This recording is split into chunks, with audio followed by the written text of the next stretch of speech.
Good morning. Welcome to the regular meeting of the Danville Architectural Heritage Board, Wednesday, June the 21st, 2017. If you'll read the first opening paragraph there, it lets you know why we're here today per instructions. It's one of those red tape bureaucratic things. But first order of business is if the board will take a look at the prior minutes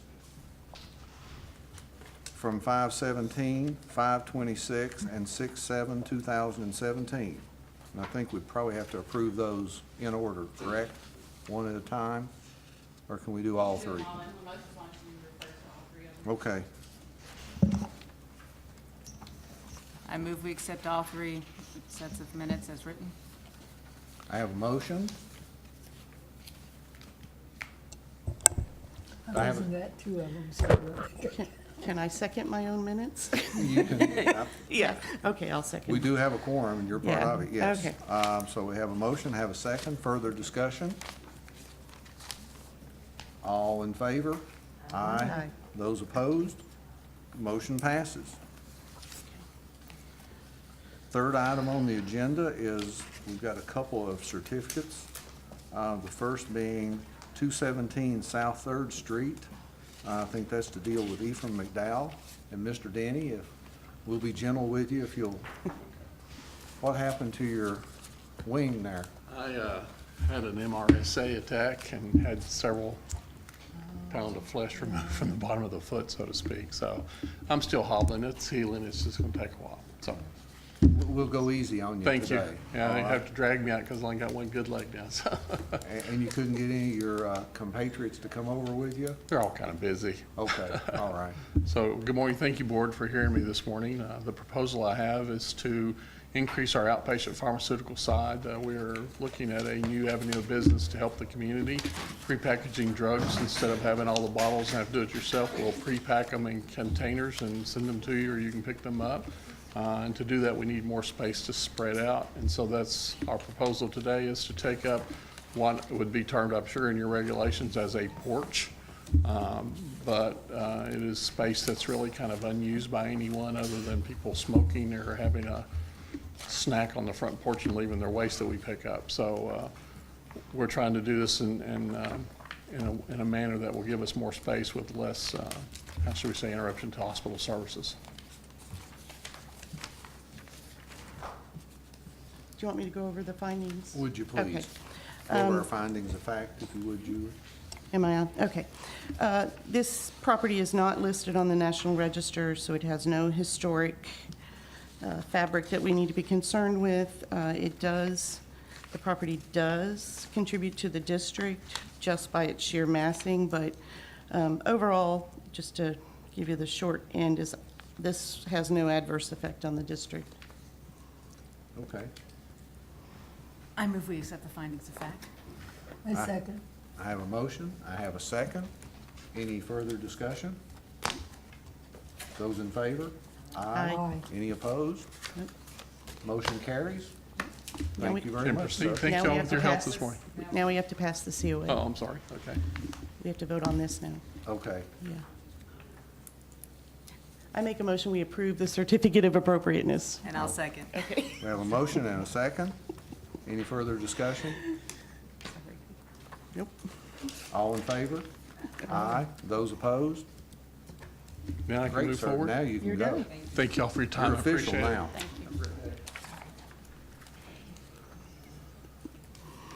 you. Next item on the agenda is 131 North 4th Street, Mr. Chris McCord. Chris, if you would care to step up and let us know what you have in mind, please, sir.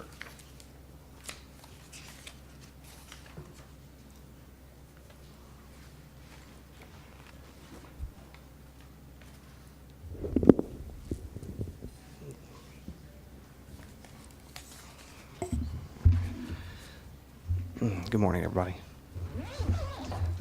Coming to apply to get this sign approved for the frontage of this building. I know the sign in the past has actually been approved before because I actually flipped the sign over to the other side with the landlord's approval, obviously. So I know signage-wise, square footage, whatnot, it fits within the guidelines.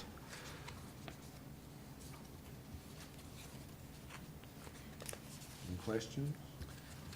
I'm going to clarify first that if your sign is 48 inches by 48 inches, it's actually 16 square feet, which still is within the Yeah, yeah, guidelines, yeah. but just to make that note, Oh, yeah, my bad. to reflect that. I did not do a findings of fact because we don't really have a lot of information on this building. It was a dentist office for, Yeah. It's not on the number of National years. Register, yeah. as far as I could tell. And we're replacing an existing Right, sign, right. which, Yeah.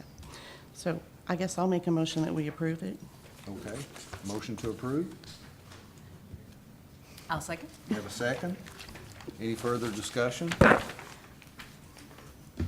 All in favor? Aye. Aye. Opposed? Mr. McCord, thank you. Welcome to Thank you. downtown. Yeah. Thank you. Appreciate Hopefully it, that was guys. fairly painless, other than you had to come down and fill out paperwork. All right, good deal. Thank you. Thank you. Appreciate it, Good guys. Good luck.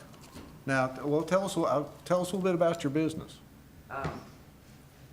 The name actually comes from probably 70, 80 years ago. There was a gentleman on Main Street by the name of Elijah Prophet Faulkner, and he was a haberdasher, which would have been a person that would have specialized.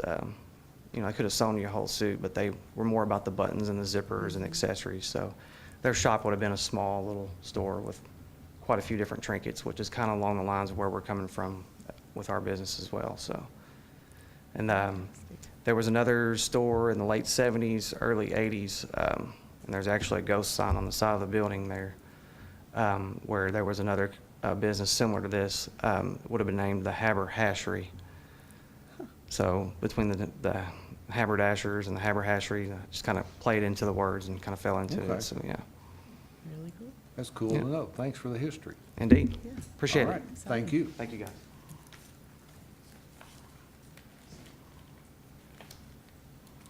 Third item on the agenda are questions, feedback for development at 120 North First Street. Casey Clark. Casey, please. Good morning. Good morning. So I hope this probably might be a little premature. I wanted to send some information on this lot on First Street, 120 North First Street. In the interest of perform my own due diligence to ensure that kind of what I had in mind would be approved when we get to that stage. I had sent some stuff to Bridget, and I think Julie had what I had sent on, and I've got another black and white copy of the general idea, but essentially it's a vacant lot currently, and we'd look to put in 4 roughly 1,600 square foot sort of high-end apartment building, or apartments with a parking lot behind. My main concern was the massing of the building. It would be quite a bit deeper on the lot than what is around it. And then also the architectural components that we planned on using. I sent kind of an example of the style we had in mind. It is in the conceptual phase, so I guess I was looking for more of a, maybe what not to do. If something jumped out at you when you sort of see these ideas pop up, if there was anything that 100% of the time would be, not recommended. I just have one. I would stay away from the colonial Okay. influence. That's really not primarily our architectural style here. Okay. So what you gave us is absolutely beautiful. Okay, I mean, so- if you could do something like this, I Okay. think, Yeah. I was like, I want to live there. First of all, you can, and I love hardy board. I think we've Okay, approved so- hardy board and that was- before. Yeah. And reading through that, I've been through the guidelines quite a few times, and complimentary is somewhat vague, so I wanted to make sure that before we got too deep into it, that it would be approved. But as far as materials, and is there anything that you would 100% avoid? I mean, Don't build a high-rise. You asked about height, make sure it's more or less within realm of what's around it. And as for going deep on that lot, I wouldn't worry about that too Right. much. We have a lot of deep lots, and where that is, you don't really see the back. Right. So it's not gonna make a big impact from the street. okay. Don't paint it. We can't talk about color, but, choose a color that's harmonious. Sure, absolutely, yeah. The plan, hopefully by next month's meeting, we'll have some plans for you to look at. Again, I just wanted to make sure I didn't waste your time or mine if if you saw some of that and put up a, stop sign, then that would kind of give me a direction to go in, so. Yeah, I think the rhythm between the buildings and the picture here is exactly what we're looking for. I feel like good job. Okay, great, thank you. Well, then I will, Kind of a question, and more Julie for you and possibly Bridget, and this is just kind of rattling around timeline-wise, and then timeline, should we get new guidelines? There shouldn't be any conflict that you can see in new guidelines. I didn't see, I kind of. I hate to tell him yeah, you're on the right track, and then suddenly the rules change. right. But I don't anticipate anything that would hinder your project. What is the timeline for those changes, or is there one? It's going to be a while. We don't know. We get the Yeah. grant product next Friday, but they have to be approved by Planning and Zoning and the City Commission, and we've got a new Planning and Zoning Director. I really, we're probably several months out, Yeah. but I mean, I have no way of knowing for sure. And I'm but- sure if you started a project that, I would like to think it would be grandfathered in, but. There's Sure. nothing in the new that would conflict, Yeah, it's just. actually. No If huge you're in a radical change. discussion of that, don't Sure. say, oh, gosh. Okay, Yeah, don't worry about that. good deal. But so basically, as long as you guys feel good about it, then I will. Yeah. Feel great about it. Okay, Thank you. perfect. Very good. Thank you very much. Welcome to downtown. Appreciate it. Y'all have a good one. Thank you. It's always nice to see our homegrown Yes, it is. young come back and do projects. It certainly is. Bridget, if you would like to lead the discussion on comments Well, for we the had, first draft. we had talked about at our last special call meeting where we reviewed the design guidelines that we would have comments to Alan by Friday, the 23rd. So I put it on the agenda so that for you all to make any comments that we need to get to Alan, if you've not already sent them to him, or to allow the public to give us any feedback that they might have, that they want presented to him if they've not already presented those, or just to talk to you about what's in there. It's kind of just the discussion time for us, if there's anything more you want to do, because once we give him these, then he's going to give us a final draft. Now, it's not that it can't be changed after that, but we like to use everything we can with the contractor we have to get all of that in there that we can after that. But they still will have to go through Planning and Zoning and the City Commission to be approved. So we won't be using these design guidelines for still some Probably till time to come. January. Oh, Yeah, that's what I if would we're think. lucky at January, But again, I just didn't want to surprise Casey and say, Right. oh, we got new rules. Yeah. Yeah, so. Is there a I'll point let of you all decide contact? how you want to do that. Seems like we need somebody to be collecting all the feedback. Maybe it's you, somebody I to, thought that's where it was being yeah. collected. I mean, it seems like we're Well, sending everything email that- Alan, but it shouldn't, Everything that I get, I pass on to Alan.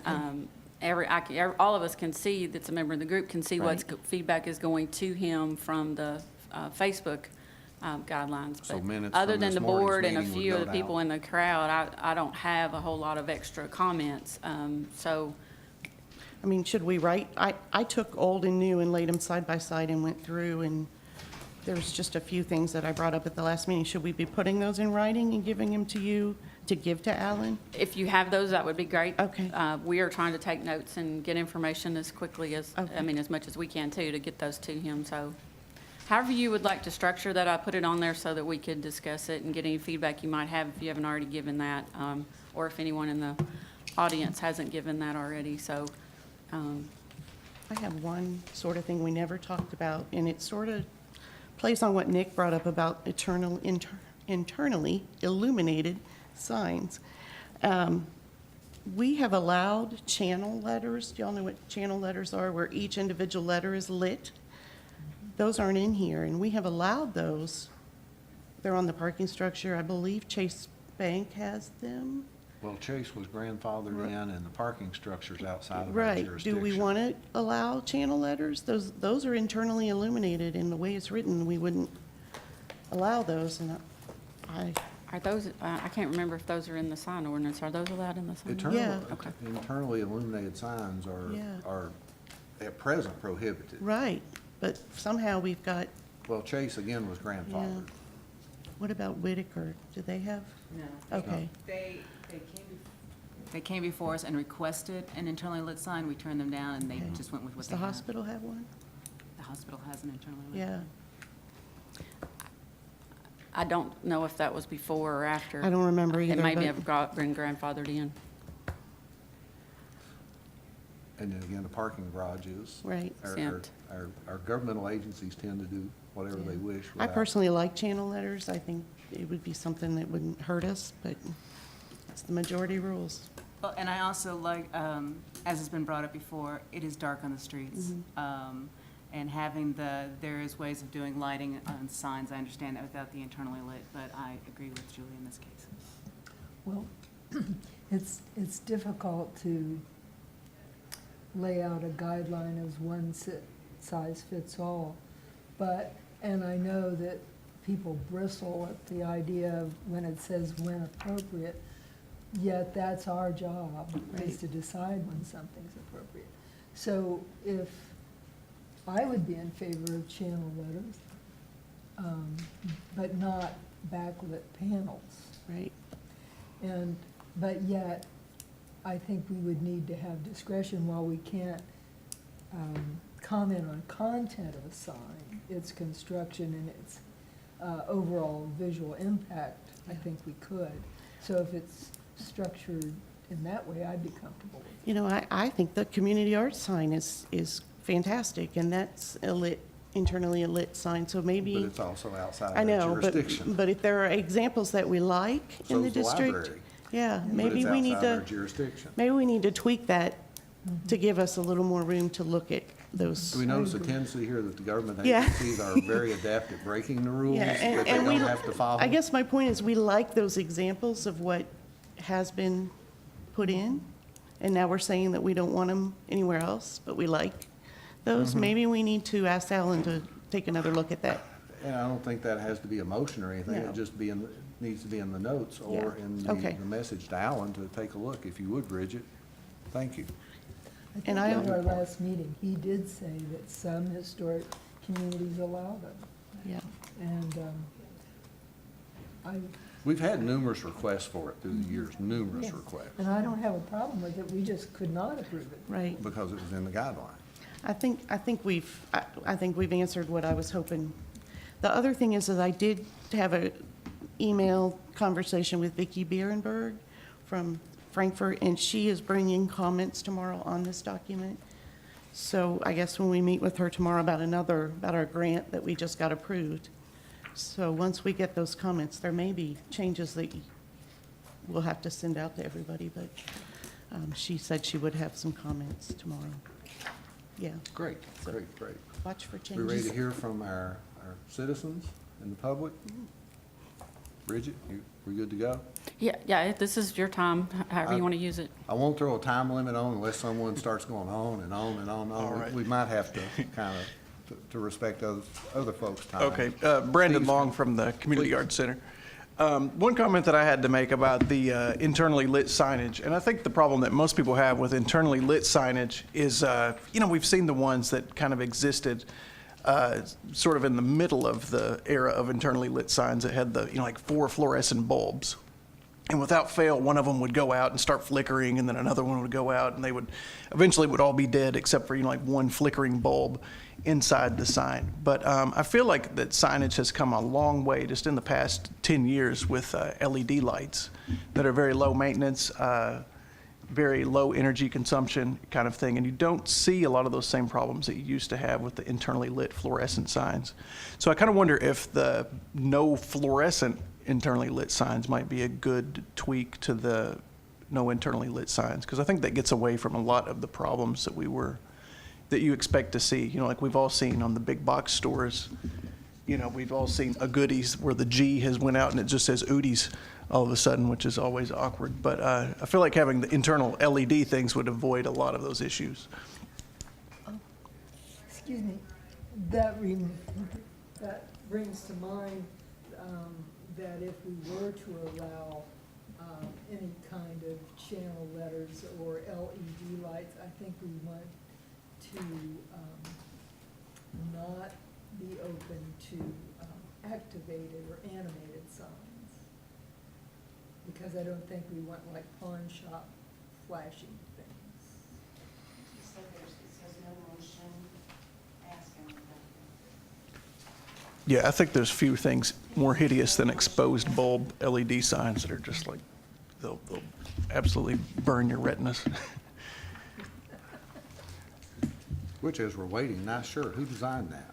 What's that? I said, nice shirt. Who designed that? Oh, well, that would be me. You know, you've made a lot of local shirts when you find, I think one time at a Goodwill, I found 3 shirts I had designed in a row that I had not arranged in that way. So that's how you know you've hit the big time there. All right, that's all I have. Thank you, sir. And please, who would like to be next? Patrick, Steve, Mary Robin? I'm Patrick? not going to speak for 2 hours. I promised my wife I would speak. I'll put a for 2 time hours. limit on you, Patrick. On the sign thing, just to follow up, I would, and I know this has probably been said, it depends really on what point in time we're talking about historically, because I mean, if you look at the old pictures of Danville, we had all kinds of different kinds of signs. Some of them, frankly, I would consider kind of ugly, but I don't pretend to be the judge of all these things.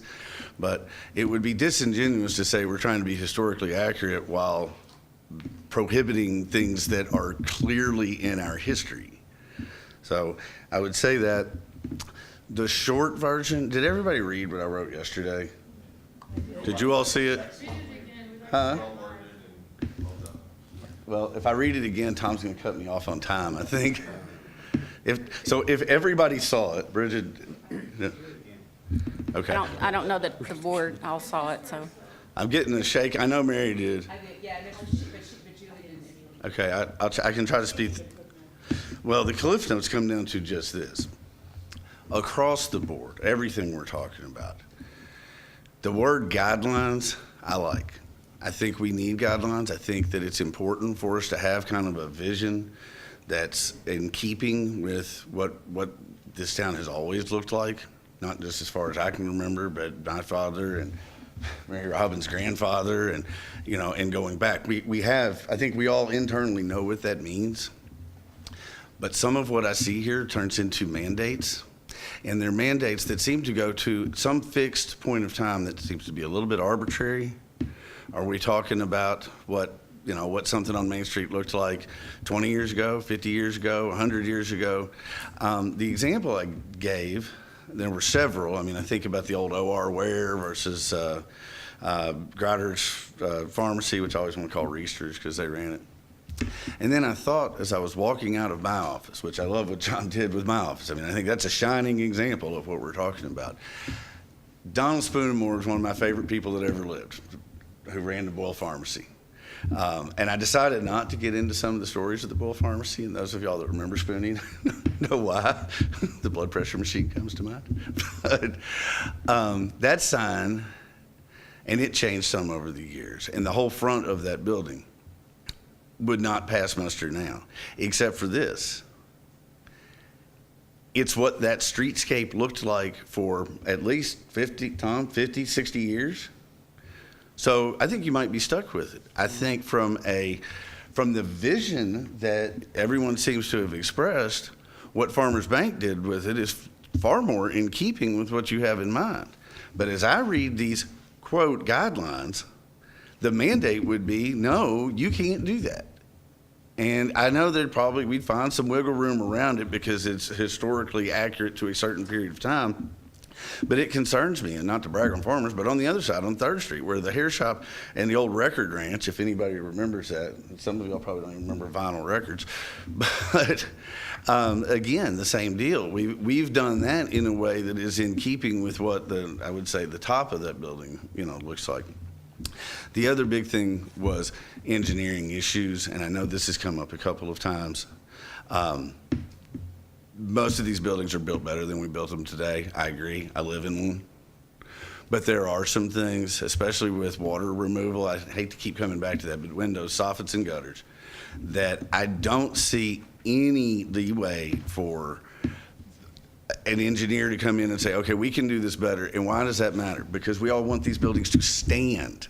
We want them to last. We want people to occupy them. because vacant spaces fall into disrepair. And to do that, we're going to have to give some of these folks some leeway to do some things to make sure that they stay sound. All of them are going to have to eventually come in line with the Americans with Disabilities Act, and that's a problem that's out there. And again, how do you do that? How do you put in an elevator? How do you put in a wheelchair ramp when we're saying you can't do it from basically anywhere near the door? Well, that just doesn't make sense. All we care about is the facade. Right. We're not going to stop somebody from putting an elevator in. Because it's not going to be on the facade, Okay. so. How about the wheelchair ramp? Because I know in my building, there's no way it's going in the back. I don't even like my father to use the stairs that are in the back, but it's going to have to be in the front. There's only two That's doors. going to be a streetscape city issue on what you do on the sidewalk. I mean, Which- doesn't impact brick and mortar. we Right, know. and so in the guidelines, it does mention ramps, the Yeah. new ones we're discussing, and it says preferably to the secondary entrance. But we all, as you say, we all know that's not going to be possible on a number of That was buildings. addressed on Third Street with the streetscape. It certainly was. And these are, To make a ramp. this is a great segue to my point, though. So we've addressed it on that one issue. What I would like to see is for you all to have the leeway within guidelines, not mandates, to say, okay, this is something we have to be able to consider and not have to sit up here and say, well, we kind of like this idea, but we just can't do it. I don't think it serves the purpose that we all want for these buildings to be viable, for business people to want to use the buildings, to make these rules so strict that they can't use them for the purpose that they need to use them. And again, those purposes have changed. These buildings have changed many, many times over the last 125 years. And it's allowed them to stay useful. And I would like to see us give them the opportunity to continue to do that for another 125 years. And then maybe we can revise the guidelines again. But that's the gist of it. If you want me to go further, Julie, or I can give it to you. Just read it. I'll read. The ones, okay, the highlights, the things that come to mind is another example is the way that the old Gilcher Hotel was combined with the Kentucky Theater. That was a change that occurred in the 50s or so. I don't know that would be appropriate now. But most of the people in this room remember that not as the Gilcher Hotel or the Kentucky Theater, but as the Hub Franklin.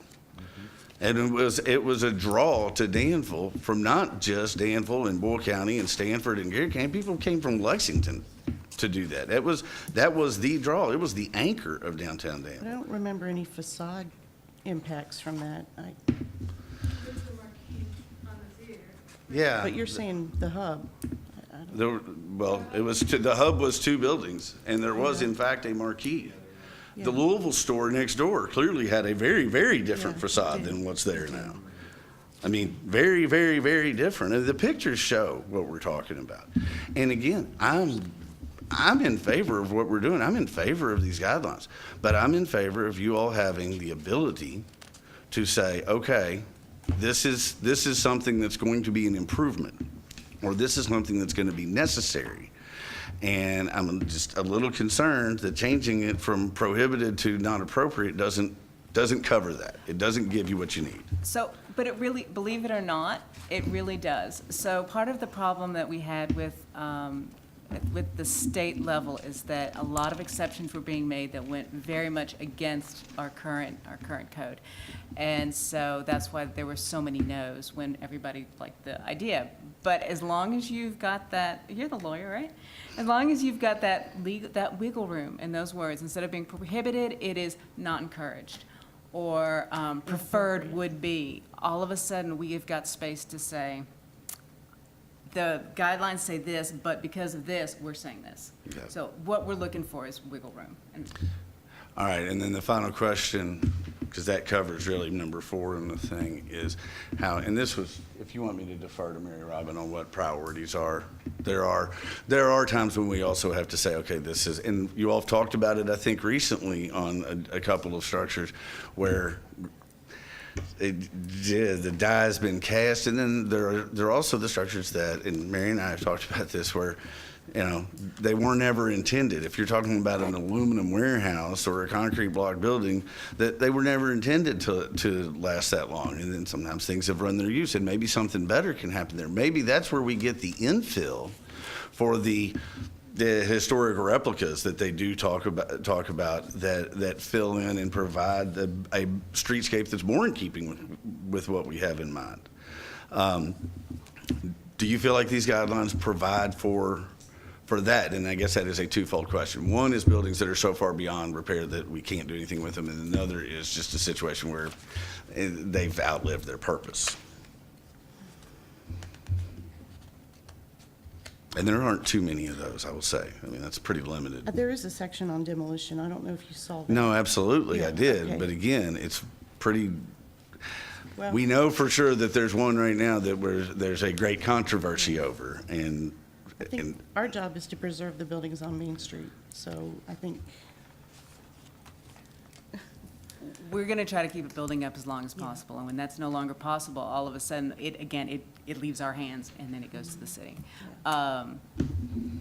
We will always try to fight to keep an original building up, but when that fails, and we've actually in the past, because there's two examples, you know, we've got the Lon Cola building too, where we have tried for years and years and years, and when we weren't here, they were there trying, and it's failed, and so, yeah, there's, the buildings may or may not come down, may or may not come down in the near future. But hopefully then, as you say, the fill that goes in will not just be a hole, but be a building that is harmonious with the yeah, rest of it. that's why we have a section on infill. right, Yeah. and That's a good point. and Julie, that's why I cited that. I really like that You're part. right. That's the part that I think gives us the opportunity to look forward as well as looking back. And there's some really good examples around, just in the immediate area where you see that happening, and it's great. And just let me, on this note, for example, we have the medical, it's the Medical History Museum building, we know, it's the oldest building left on Main Street.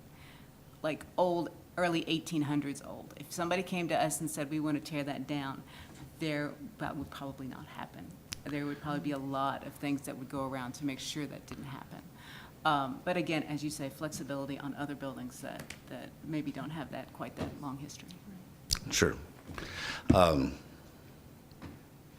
I think, Patrick, there are less prohibiteds in this new document than in the old document. There certainly I feel like are. it's less.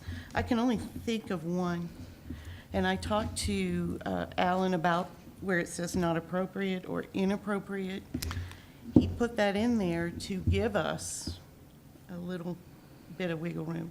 It may not be, it may be inappropriate to that building, but appropriate for the district. And with the new language, we can make that judgment call. We couldn't before. If it said prohibited, we were not It's allowed. pretty black and white.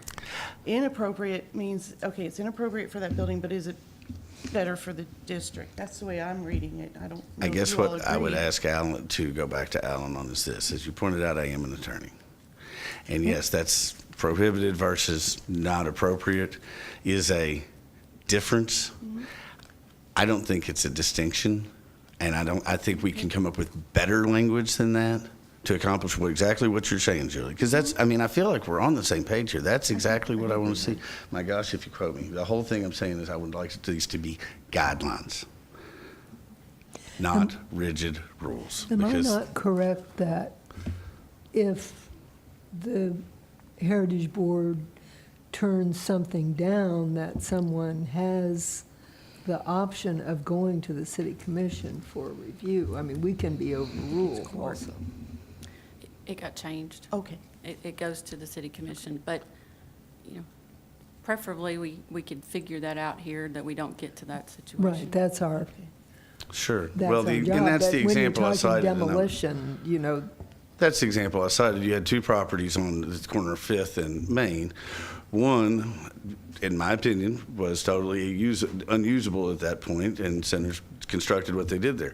The other one, Center picked up and moved. I think those were two good results. Yeah.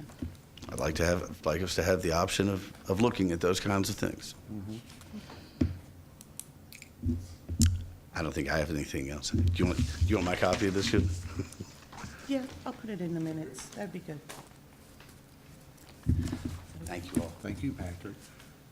Bridget, and before the next speaker, Patrick mentioned the lot on Fifth and Main, that center, have they completed that yet, or have they finished the screenings up Fifth Street? No, they have not completed the screenings on Fifth Are they Street. aware they've not completed the screenings? Yes, they are Okay. aware of that. And Reflect that in the minutes. we need further discussion Yeah. on that, but I don't know if we want to do it right this minute. Okay, probably So put we- that on the we- next agenda. We can either talk about it at the end and let this discussion go on, Okay. or we can talk about it at the next Very well. meeting, however you want to handle that. Any further comments, please, folks? Mary Rob. You don't have to worry, I won't stand long. We could bring that to you. Shut up my words. Think we can So- outlast you? I think you will today. Did you have Okay. surgery? That's where I was last meeting. But anyway, okay. Robin, if you so- need to sit down, you can take that off and sit down if you need We'd be to. happy, we'd be happy You to can let you. Okay, I will if it starts acting up. So, my name's Mary Robin. I'm Spoonamore. I own the Jane Bradley Corn business, and then I'm also like now a resident of a second floor building, like right above the business. A resident of that, so a downtown resident. Oh well, which is before I was a county resident, so my taxes go to a different place, I guess. But anyway, so I would reiterate what Patrick said about the language. Like, we was sort of disappointed with the R, that the is not appropriate is our wiggle room. That's our wiggle room language, because what I was excited about that Alan mentioned was contextual language, not prescriptive language. I think we can come up with some better terminology. I don't want to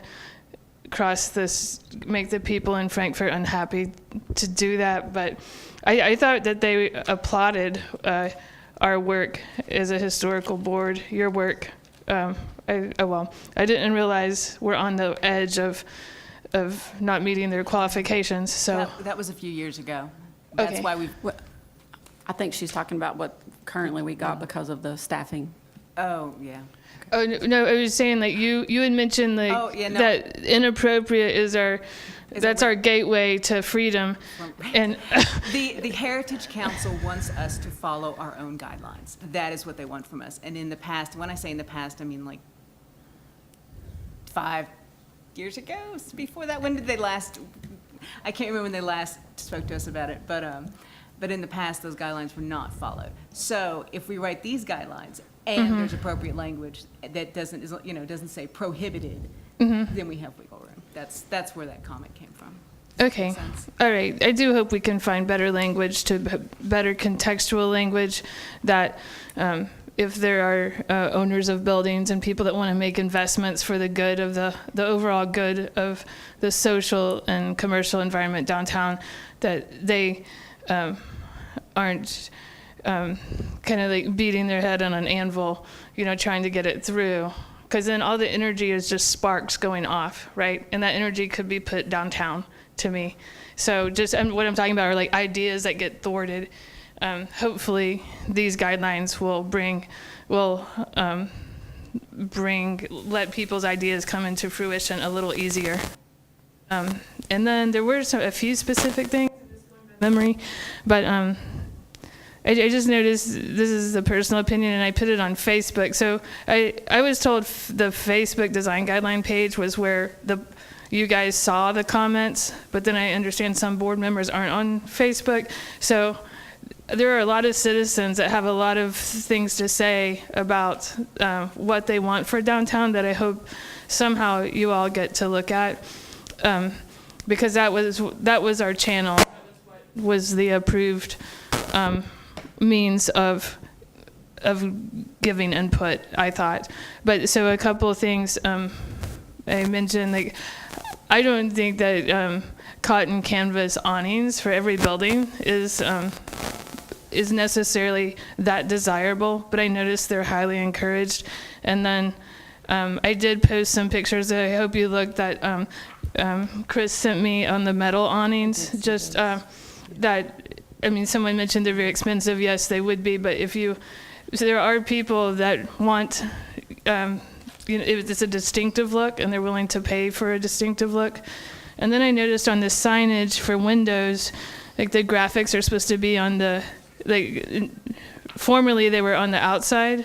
You could put like window graphics on the outside of your window, but now they're written that they be placed on the inside, which is, one more step back from vibrancy, right? Like, I don't understand why we took that step back on these guidelines. Do you guys know what I'm talking about? Yeah, I see that. I never caught that before. Okay. Yeah. But I just know, like, especially like my windows on one side are tinted because of the beer, and they can't take the UV light. So if I put it on the inside, it wouldn't. Oh well. So I just asked. So there was that. The awnings. There's a few. I think there's a few other things.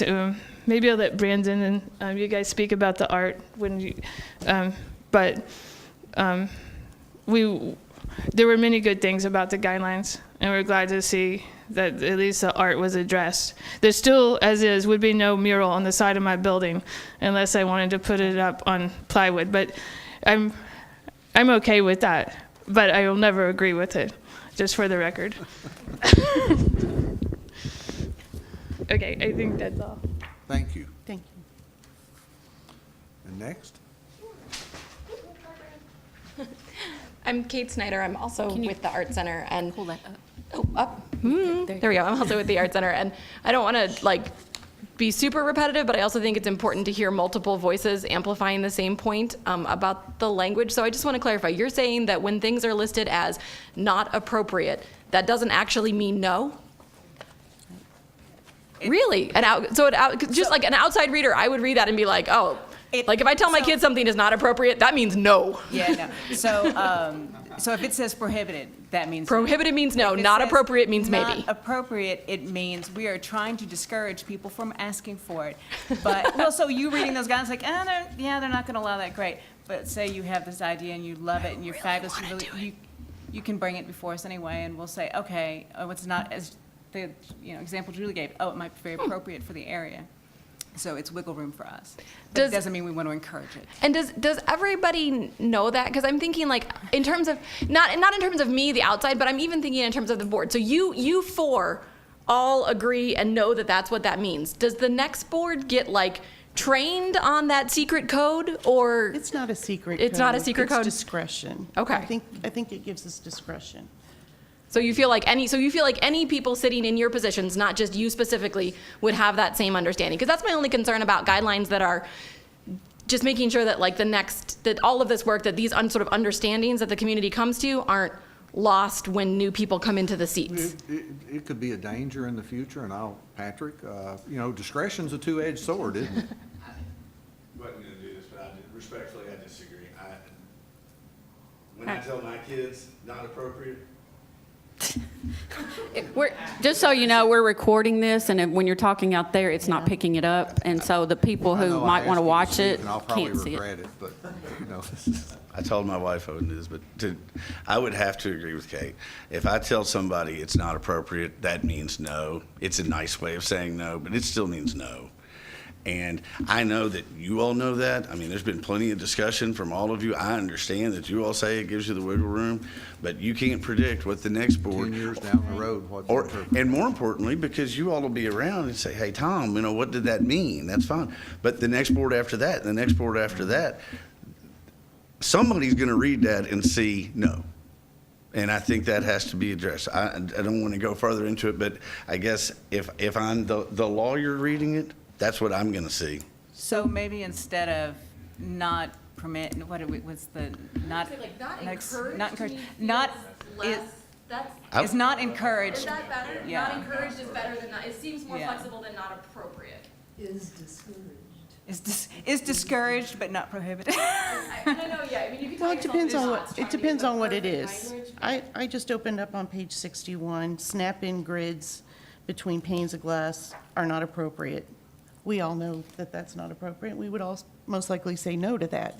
But if you get to a sign that's temporary, I would feel like there's more room there. So maybe, would it be better for you all if we went back and said absolutely no on some of these things? I mean, I think not encouraged was a great option. Or if there are some that really is no, really, then That's what I'm But like, asking. I'm not saying you have to change every not appropriate to not encourage, but there are some in the art section. The one other example then I would show, is not the new ones, I got my own thoughts on those, but the windows that Tolliver Elementary just put in on the front of that building, I think, I wish Janet was here, I think those are a different kind of grid that might be a no under what you're saying, and they That's look, an example, I just opened that page. I understand. They look better than what was there before, because what was there before, quite frankly, was about to fall in on itself. So, I mean, that's a great example of where I would want to see it say not encouraged. And then if the Danville School Board comes in and says, hey, this is what we got in mind, you all can look at it and say, okay, that's what it looked like in 1930, and that's what we want it to look like now. So I like not encouraged, but I don't want to steal the floor. Thank you. The other, I said it's sort of a question or a point, is that it seems like there's not a lot of, there's some inconsistency in the way that the mural language is included in the guidelines, specifically in that it says that murals on front facades are not appropriate. But then in a conversation we had with Alan, he said like window murals are awesome and exciting and should totally be done, which yay, I'm excited about that. But I don't see a big difference in like when we do the Gilcher mural, that's the front of the building, a big portion of which is covered with art, and that's encouraged, whereas if you did front art on a facade, that's not appropriate. And I wasn't sure, that felt inconsistent to me. No mural is permanent. There's a lifespan on all of those, so I'm just wondering about that difference, if there's a rationale for why those would be considered such substantially different things, that one would be actively encouraged and one would be considered not appropriate. And I'm not saying, there aren't very many buildings downtown that I can think of that would lend themselves to a front mural, facade mural, but I wouldn't say no just because I can't think of any idea. People have better ideas. So I honestly don't know why it was put in that way, and we can ask for clarification on that. Yeah. But my initial thought would be having the painted windows, which go up to what the highest window facade goes 10 feet tall maybe, and then imagine having a 30-foot building painted, and that is very much a visual difference. That would be my instinct as to So mostly about size and scale. and impact on the actual street. Maybe we need a description in here of what, because in Harrisburg, we use window art all the time, and it's very exciting. So maybe we need something in here to distinguish between a mural and a temporary window, because main streets are trending now to cover the windows when they're empty with these applications that look like there's a business in there, and it's sort of an imagine if this was a restaurant and you cool. put an application on there that looks like people dining in there. Fun. And so that's a whole different vein, I think, than, There isn't a lot of. is that kind of what you're Yeah, saying? yeah, that was one of my questions, and there just Yeah. isn't a lot of space given to, the only thing it said about temporary was just, would be considered on a case-by-case basis. And I wasn't sure if we wanted more or less, or just, those felt like a discrepancy to me that I just thought it would be nice if we looked at a little bit more. And I always worry a little bit about trending into content. That was my last comment, because I've heard you guys say again today that content is not your purview, but then in the guidelines, it's like you're inching towards that a little bit with the like highly encouraging historic content. That doesn't feel necessary to me, and I do worry that it could open the door for other boards down the road to start sort of like putting their toe into content more than was originally intended. The Supreme Court says we can't. So it's not really because whether or not the board wants to or not. The High Court of the country has said you cannot. So does that mean too then that in the section of things like materials that should be provided to the board when you're proposing art, then like a sketch or like a concept is really optional, that we would not have to provide that? It is optional, but it would be very friendly to the community. Sure. And to the committee to. Highly encouraged. Because Yeah. it's going to make the process a lot easier. Right. If you can visualize what you're talking If you can about. see what you're thinking, I but think content Actually, the often guidelines. refers to English words and, the message more than graphics or visuals. Okay. I mean, I don't think we have a lot of influence over graphics, but I think the main point of the Supreme Court was that you can't control what somebody wants to say. So I would wonder whether that line about highly, strongly encouraging historic content, is that adding anything to our guidelines, or could it just go out without anybody being sad? Julie, we went back on Main Street, in the back of those buildings, that jazzercise smoothie place. Okay. Back of those buildings, they're awful. There's really no back doors in downtown Danville. Right. That looked good. That made sense. That made perfectly good sense. Mary's building over there on Third, that would be awesome to have a mural up the side of that building when you come down 4th Street. That'd be awesome to have something. All right, when you come down Main Street, you got the 213 on Main. You got that huge wall. That would be awesome for an introduction coming into Danville. This is an artsy community. Everybody knows that, and we're not very artful, and we're not very art-friendly. I say, we need to think about murals. Don't call on me, Tom. I'm an advocate for public art, and that's. Yeah, one well, of the that's what I'm reasons- saying. We need to want think about murals. that, because there's a lot of artists, so we need to, The Kentucky Heritage Council, it is a National Park Service Secretary of Interior standard that you do not paint unpainted brick. That's part of Preservation 101. And so we would probably get that thrown out when the Heritage Council looks over these guidelines, and they're bringing their comments tomorrow. So unpainted brick, I don't think we're going to be able to get that through and stay certified. That's you know, going to be, well, but we I want understand. murals. I think we've all said that. But that doesn't mean we can't look at other ways for them to put a mural on there. It Right. just can't be painted on the Yes. building. So You're there's, right. there's like, I don't know what they call it exactly. Shelbyville. Is it Shelbyville. vinyl cling, is that what they call it? Yeah. And you can purchase those that you could put on that It's building. like but you comes in a just- frame and you, And they yeah. say, I have not seen them, they say it looks just like you. yeah, go to Shelbyville. Apparently they're doing some fantastic murals that are set up on the building. Yeah, I know about the brick, that we don't Yeah, paint the brick, but because once you paint I brick, think every you've one of got us to has said, continue please to put paint it. murals in here. My only concern from day one has been, and I've said this to most of you, I don't want to be the deciding person on what the content is. I don't think any of us want to be the content police, and there's some language in here that I feel like makes us the content police. And I did meet with Ron Scott about this and said, I don't think the Architectural Review Board should be the only board to make the decision on what the mural looks like. And he said they were open to maybe a partnership with beautification or some other group so you get more voices. They'd 'Cause, looked at years ago about running things through the Arts Commission yeah, possibly. I feel like us And that 7 could be- people, yeah. that's a real small group to decide what's appropriate or not appropriate. But I don't know. That was just my one little voice. Steve, please. Can I make a few comments, please? Yes, sir. First off, gosh, you guys are really doing a good job digging into all this and trying to figure out how we can, Thank you. yeah, it's not easy, I'm sure. The good thing is that I think everybody is coming from the right place, different angles, but we're all coming from the right love of our community. And there's lots of historical perspective that goes back generations. Ours only goes back to the early 70s here in Danville. So, but the fact of the matter is, all buildings are not the same, right? And there really isn't and maybe it should be considered, and you're hinting, you're kind of around the edges here, that since there isn't a one-size-fits-all approach, the guidelines have to fit into that, and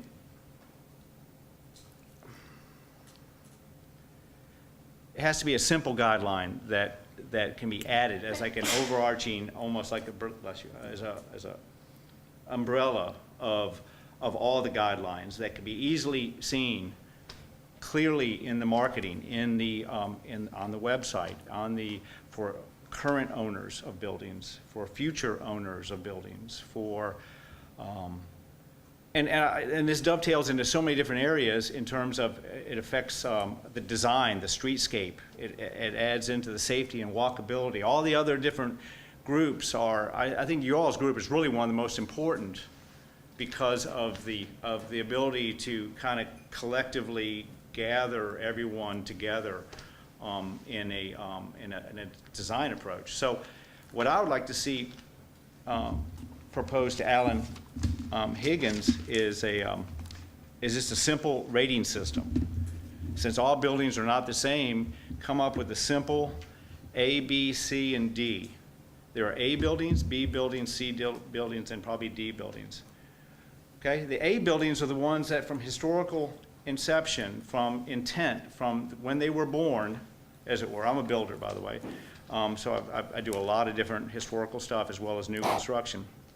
And Ephraim McDowell House is an A building. Okay, the Art Center, to a large degree, is a A building. It was a post office, right? And now it's been transformed into another vibrant part of the community. But, you know, to do anything, and then a B building would be, and I'll go back and drill down a little bit further, a B building might be the Encompass building.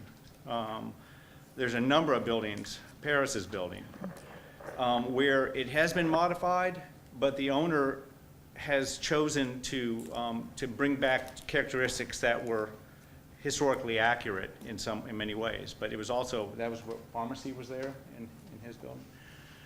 So that has the ability to have some, and you were using some words like not appropriate changes. Maybe that verbiage, when you get into the verbiage, was not encouraged, is the idea. And that's what I'm trying to do is establish some sort of rating system guideline that because we're going to get into the weeds on all these other smaller issues later, but if they fit into the broader context of a guideline, everybody can see it.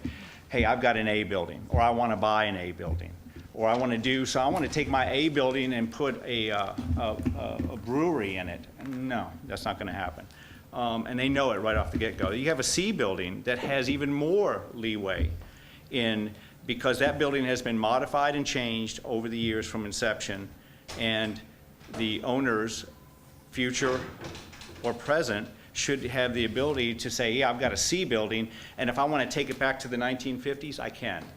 Or if I want, because I know it fits into this category. If I want to do something a little more cutting edge with it, I can, because of the fact that it has been changed so many times over the years. Then you even have a D building that might even be thinking about, it might be a derelict building. It might even have more structural, it might be a historical building, but historically to completely structurally change that building would be so cost prohibitive that many would never undertake it. So it becomes blighted in the community. And then now it's being considered for, you know, even demolition, and now it becomes maybe an infill property. So there's lots of different ways in which to blend a rating system in, but it gives the board, the community, the commissioners, everybody who's looking at this, I think, a way to go, yep, I've got an A, B, C, or D, and I know what I can do with this. May I take a moment to comment here? Mm-hmm. All right, so I'll just say that the guidelines we're working on now go into ordinance and become very firm. And written in the guidelines now, it talks about contributing and non-contributing structures only. There is not the gradations that you're thinking of. Mm-hmm. However, we just got our grant approved. Mm-hmm. So our next project is to do an inventory and have a database of every building in our district. In which case, the grading system there could be easily implemented and be very useful. So I love your idea, and I think that even if it doesn't become a part of this project explicitly, very much will be incorporated in the No, next it one. must. It must become part of this project because the way it then filters into, even down to the way we project our city in terms of using our resources with GIS, Geographic Information Systems, that you can easily then begin to start to bring in the planning and zoning folks much more collaboratively. What I'm saying is that we are not going to grade the buildings in this ordinance. because it makes it very difficult to change, whereas the database we can change as necessary. And they would have to be updated on a regular basis. You wouldn't always have it, you'd have to review the buildings on a regular basis. This is what So- I'm saying. So how could you implement that? So I didn't explain. Our next project is to have this database.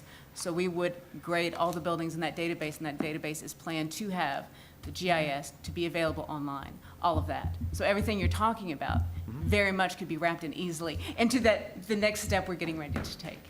So we could maybe I don't know if so when it comes to this. Could we build an particular- allowance in the new ordinance to allow for that in the future? For the review? Yeah?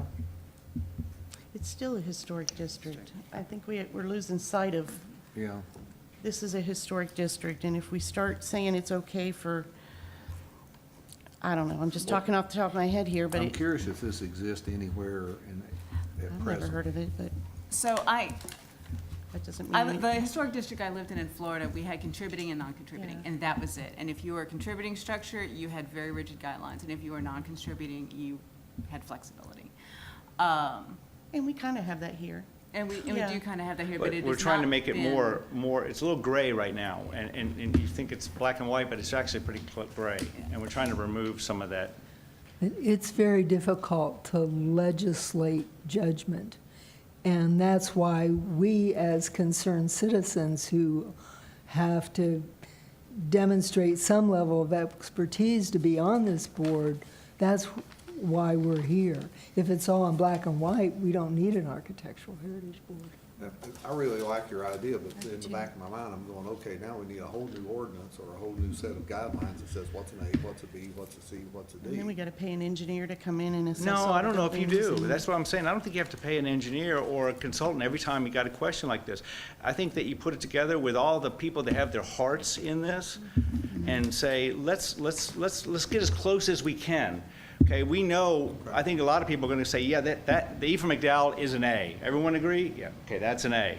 Okay, you go through there, and you're probably going to get some sticking points. Am I a B or a C? You know, you're going to get in there. But there is criteria in which you can do that under, Julie, under the context of being in the historical district overlay that you want to maintain. So my comment is going to be, for this ordinance that we're discussing right now, what we're trying to put together with these guidelines, we're not going to put in a grading system. It would have to be in the next one, because I can guarantee you, if we went to somebody and said, yeah, your building's a C, and they're like, no, that affects my property value. You can't make me a C. We are opening ourselves So up. you all cannot look at a rating system. Who would then look at that rating system? I'm not clear on how you would. I think you would have to go to the city commission, and, because this project The is city on- commission would have to say, you need to Yes. have a grading system. Yes. We can't make, Okay, yeah. that's fair. That's too much Yeah. on you anyway, right? Well, I think it's out of the scope of what this is, and it's, But my hope is that it would actually create more black and white and clarity in your process. I think it would actually make your job a whole lot easier in the end. So that's my comments. Steve, thank you. Okay. Next. I'll be brief for you. All right. I'm Chris White, downtown resident, property owner, and business owner. First of all, I just want to say, I think we've made a ton of progress. It's fortunate, and I think a lot of people feel fortunate that it just so happened that we had the chance to rewrite something that sat here for a long extended period of time to where a lot of people felt handcuffed and held back by it. So from that perspective, I think it's great. Everybody's input, not everybody's going to get satisfied with anything that gets done, but I think a lot of people's input is being heard and incorporated. At the end of the day, our objectives are all common and the same. We want to preserve downtown. At the same time, we want it full of residents and full of businesses. And I think this debate over the wording, preambles mean a lot to everything and every set of guidelines. It's possible that we build some preambles in that say, if you're a prospective business or resident or property owner and looking to invest, and you have ideas, please bring them in front of the board. Guidelines of today may not be the guidelines of tomorrow. This is what exists, but I don't want to discourage anybody from showing up here. That's the number one thing. Anybody that's looking to invest in this town, I want them to feel like they're not written off by, let me read these rules, no, I'm going to do this somewhere else. Come here, talk, let's listen to the idea. It's just put on a back burner list for the next time we go through this process of rewrite, because we might be back here in 2 years, 3 years, 4 years to rewrite this again. So from that perspective, it's all about the way we convey these things in my mind and the way we talk to people about them, of whether things are prohibited or whether they're encouraged or not. It's keeping open communication, encouraging everybody to bring their ideas forward. I want to hear them all, whether they're good or bad. It's just, let's hear them. So that's my words, and thank you all.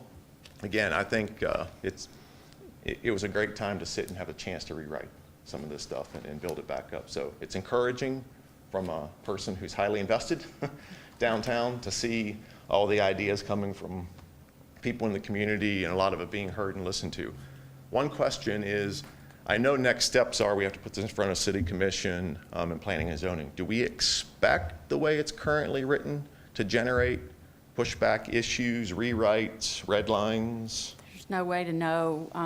You know, you've got a whole separate board, 2 separate boards looking at them and making comments, so there's really no way to know whether they will just bless it or whether they're going to have changes, a lot of changes. Also, the public still has opportunities to have input, and whether or not that makes changes to any of these or not, there's no way to predict for sure, Chris. Yeah. Are they providing input now, just out of curiosity, or have they gone through the guidelines yet, or is it going to be I make these available to everyone. The Yeah. City Commission's been advised of them. I don't know how much planning and zoning commissioners have seen them, but unless they're just part of the regular public. But as far as doing any formal review, they have not done that except what they would have done on their own. Okay. That will come up, you know, in the next steps. And I would expect that will be a few months coming with, you know, to get past some of the things we've had to deal with. But So that would be my only statement, is if there's any pre-initiatives from the board to encourage them to get involved and provide input. I now think by like any chance. legislative process, we're trying to get as Yes. close to a finished approvable product as Yep. possible before we push it up the line. Yeah. So, okay, that's it. Thank you. Thank you, Chris. Anyone else?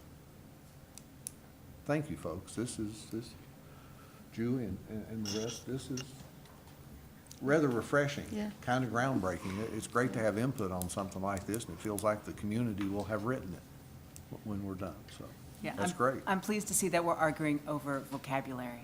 Yeah. Instead of big ideas. That is a Yeah. good sign. I think we all agree. We want to move onward and upward and do the best thing. How do we get there? So, great, thank you. Tom, what are the next steps, time-wise? End of the month, there's a deadline to get something done? the end of the month, we'll have any changes that are made from the comments he receives. We'll get a final draft at that point, and then that would go through the process of being presented to the next Planning and Zoning and City Commission, and then they will set those agendas as Who what the comes first, timeline is Bridget? from there. Planning, zoning, or city commission? Planning and zoning, probably. I think it's Planning and Zoning. I have to look at the ordinance again to double check. It's listed in the would ordinance be what you have to logical, do I to get think. approved for design guidelines, and And you're kind of waiting for the new P&Z director to get in? I expect that Planning and Zoning will want to wait on that, and forgive me if I'm wrong, I think it's probably mid-July, and then he still has to get some feet on it. So like I said, I'm not expecting the approval process to go real quickly after this, just because of the different things that are happening. It could go very fast, but I think they'll probably give him time to get in and then go from there. I think you and I are probably, as business people, like, I want it tomorrow. But maybe in this process, maybe slower is a little bit better. It gives us time to kind of digest it and make sure we get it right, so. But until they're approved, we're still operating under the current guidelines that we have and the current ordinance. Okay, Bridget, you're next. I just wanted to. CLG certificate? I just was giving you a copy. It's a large certificate. I'm not sure yet how the city manager is going to present this or what he's going to do with it exactly, whether it'll be presented at the next commission meeting or I'm not sure what that process is. But we did get a nice frameable certificate from the National Park Service celebrating that we are certified local government since 1994. So just wanted to advise you of that. And if there's anything else we need to do as far as presentation or how we want to handle it, I'll let you know. I don't know anything more than that. We just got that the last few days. Okay. That basically, the formal agenda, we had mentioned, you want to throw in the Do you want to discuss it? Either that or just put it on the agenda for the next time if we're pursuing. And that's the parking lot on Fifth Street? North Fifth. I- Corner Fifth It's and what's your Main. pleasure? Do you know the issue? I don't know the issue. There were, when we approved that parking lot, there are certain mandated within the ordinances, there are certain screenings front and then from any street. Am I saying this right? And they've yet to complete the screenings off of Fifth Street. If I remember correctly, they were going to put a border of privet hedge. Yes. I think a hedge or a low hedge or something. Yes, Tom?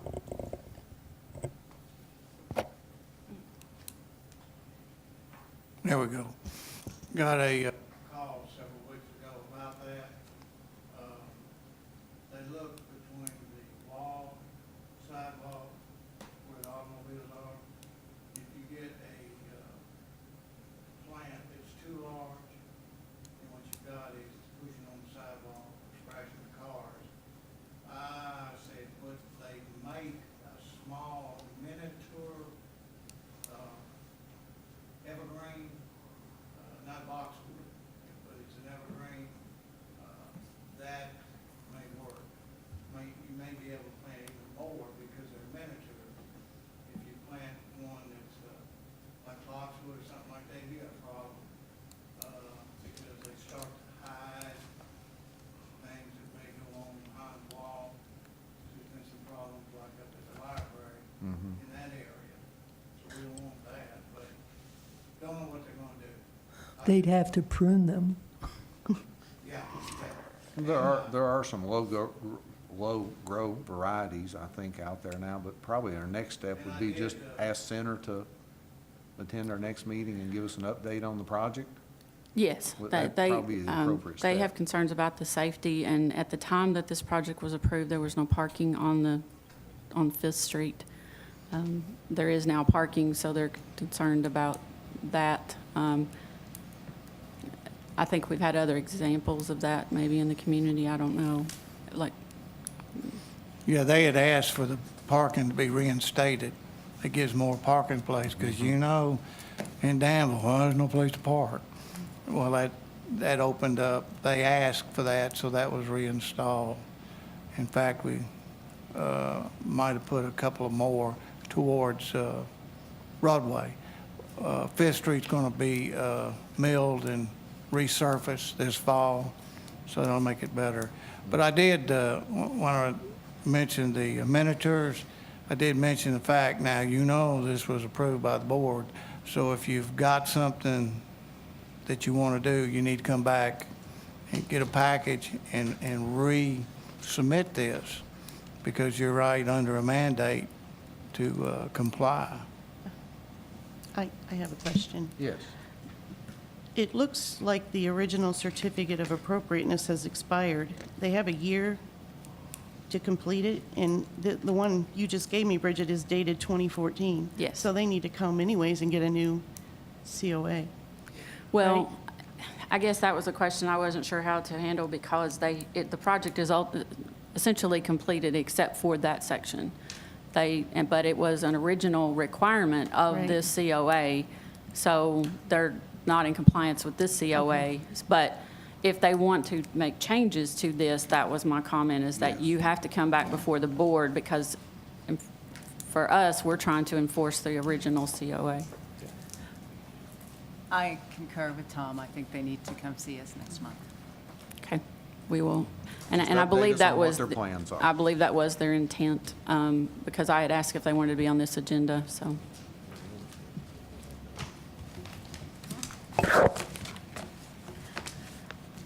I make a motion to adjourn? Do we, one quick question, do we have Tiffany or any members of the city commission present today?